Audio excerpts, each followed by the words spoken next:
So I'm going to talk briefly about, my mother's experience as an immigrant, and I want to touch here on something that Mark Lamont Hill said, this power of education and telling people how refugees fit into the wider context of economic development. Here's why I'm very skeptical about that.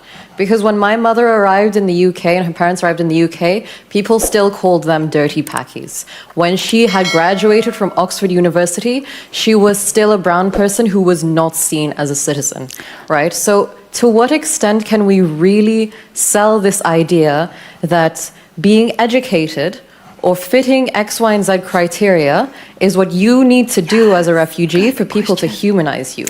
The inherent problem with these people is that they don't humanize you. You can't fulfill your oppressors' criteria so that they see you as human. So how do you humanize people? Dehumanizing refugees, thank you very much. And with this, let me go to you, Douglas Murray.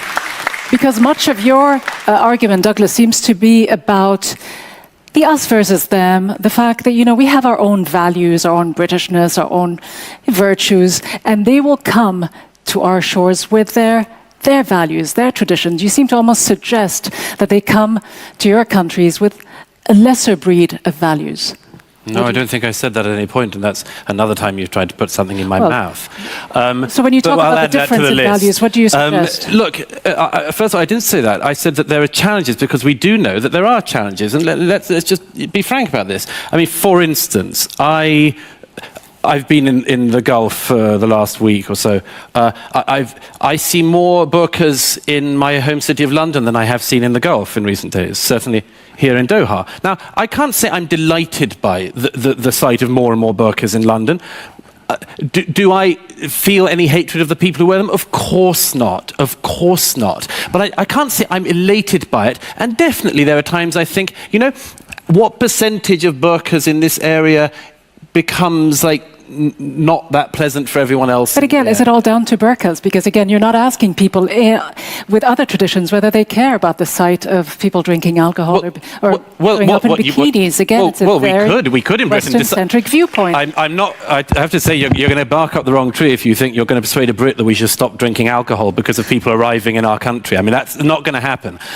These things are all a bit of give and take. You bring your own traditions that don't quite fit with theirs. Well, they don't. Yeah, there are, as I said, and before we got all confrontational, which you did from the get-go, I said what the problem is here is that these things are all rubbing against each other. And in that situation, you have to work out what things you're willing to give up, which things you're willing to compromise on, and which ones you're not. You're not going to persuade the Brits to massively change their culture, but let me just make the point.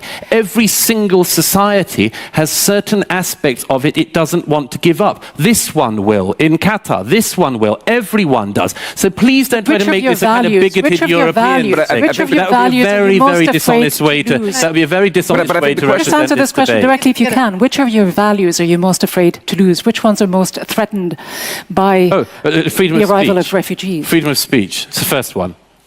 Oh, you think that's not a problem? I mean, you think that's not a problem? But you think? Sorry, no. Let me pick up on that. Let me pick up on that. It's very easy to snigger. It's very easy to snigger about this until you've had friends shot in a newspaper office. It's very easy to laugh about that until it's happened to people you know. Is there an over-exaggeration, Douglas, do you think, in the West, this fear of Islam or anything that looks so different to us? No, I mean, the society I'm from is one of the most pluralistic and diverse societies on earth. You couldn't get a larger range of people of different backgrounds and ethnicities and languages than you have in Britain. Which is why I, once again, if I may, push back against this thing you are pushing, which is that these are sort of uniquely bigoted, unwelcoming societies. Not at all. The evidence on this part of the stage would suggest that Britain is not, for instance. I'm giving you the chance to tell us, from your perspective, what you find threatening or not about refugees coming to England. Let me answer that by broadening it, if I may.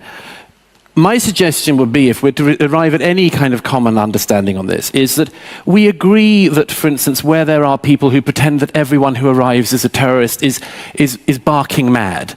Okay? We can agree with that, but don't laugh at people with serious concerns about serious security concerns either. Because, like what? Well, because You know, we had this in 2015 when certain officials in Europe said the likelihood that anyone coming on the boats among the 1.5 million people who arrived in Germany are going to be violent in any way is total, xenophobic fantasy. And everyone laughed until people started letting off bombs, until, like in Ansbach in Germany, they just had a suicide bombing outside a wine bar. And it just stopped being quite so funny. So all I'm saying to you is, you can agree with me that people who say that most people arriving are going to be violent are ridiculous. Yes, but also don't claim it's ridiculous for people to have serious and sincere concerns about what is happening. Because if you do, there's no way anyone's going to arrive. And that is the reality, absolutely. In a moment that quickly cut through the usual talking points and polite panel, show choreography,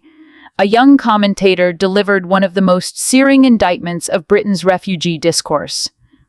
Rooted not in theory, but in lived experience. Speaking about her mother's arrival in the UK as an immigrant, she dismantled the popular belief that refugees can earn their humanity through education, assimilation, or achievement. Her point, delivered with quiet clarity, was devastating. Her mother was called slurs when her family first arrived, and she was still dismissed as an outsider even after graduating from Oxford University. No matter how high she climbed, someone always moved the goalposts. You can't fulfill your oppressor's criteria so that they see you as human, she argued. The inherent problem is that they don't humanize you. This was not a theoretical critique. It was a direct challenge to the technocratic fantasy that better messaging or economic framing will cure xenophobia. What she exposed is the uncomfortable truth that the burden is too often placed on refugees to earn empathy rather than on society to extend it. But then came Douglas Murray, a man who has built a career arguing that immigration threatens British cultural cohesion, attempting to play linguistic dodgeball. Confronted with the suggestion that his rhetoric creates an us versus them dynamic, Murray bristled, accusing his counterpart of putting words in his mouth.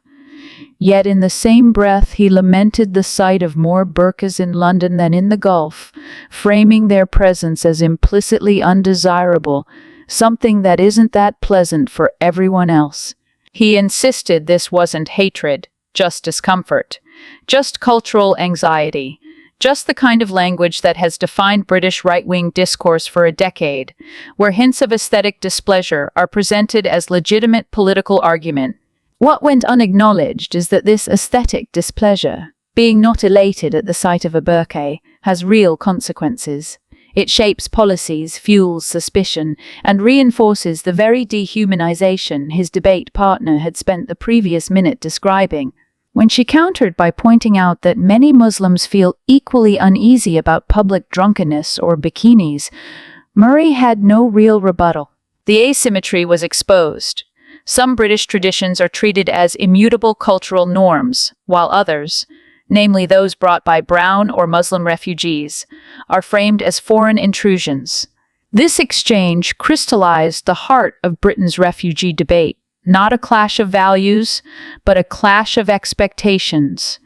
Refugees are told they must assimilate flawlessly to be tolerated, while the hosts refuse to acknowledge their own cultural blind spots.